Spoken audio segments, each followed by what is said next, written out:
আর আজ যদি তুই পরিশ্রম না করিস তাহলে তোর কোনো ভ্যালু থাকবে না, তোকে কেউ বুঝবে না, তোকে কেউ জানবে না।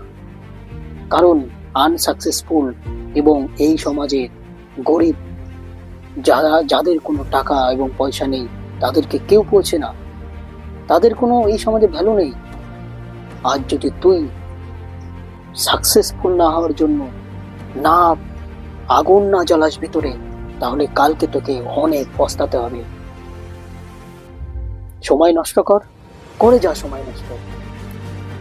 ঠিক যখন 30 থেকে 40 বছর তোর বয়স হবে, তখন অনেক কিছু এসেও তুই কিচ্ছু করতে পারবি না। তাই আজ সময় আছে, কর, আজই কর। আজ থেকেই সাকসেসফুল হওয়ার জন্য ভিতরে আগুন জ্বালিয়ে দে।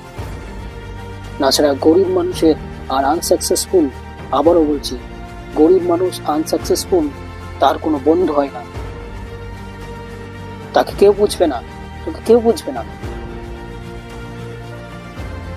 ভিতরে আগ জ্বালিয়ে দে সাকসেসফুল হওয়ার জন্য।